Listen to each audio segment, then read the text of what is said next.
एक समय की बात है। एक छोटे से गांव में एक खुशहाल परिवार रहता था। उस परिवार में रामलाल, उनकी पत्नी सुमित्रा और उनके बेटे अजय रहते थे।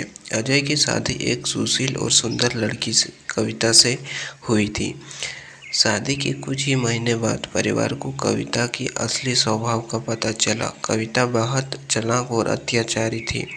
उसने रामलाल और सुमित्रा पर तरह तरह के अत्याचार शुरू कर दिए। वह छोटी छोटी बातों पर उन्हें ताने मारती और उनका अपमान करती। रामलाल और सुमित्रा ने कई बार अजय को कविता के बर्ताव के बारे में बताया, लेकिन अजय अपनी पत्नी को कुछ नहीं बोलता था। कविता ने घर के सभी कामों से हाथ खींच लिया और सारा काम सुमित्रा के ऊपर छोड़ दिया। सुमित्रा और रामलाल को बहुत दुख हुआ, लेकिन वे चुपचाप सहते गए।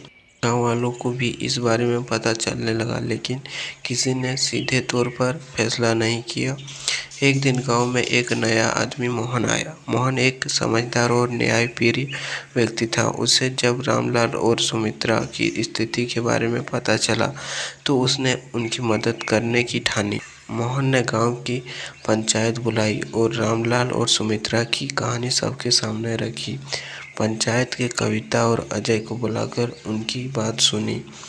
पंचायत के निर्णय के अनुसार अजय को अपनी पत्नी के अत्याचारों के बारे में सचेत किया गया और कविता को चेतावनी दी गई कि यदि उसने अपना बर्ताव नहीं सुधारा तो उसे गंभीर परिणाम भुगतने होंगे। कविता को अपने किए पर पछतावा हुआ और उसने अपनी गलती मानी।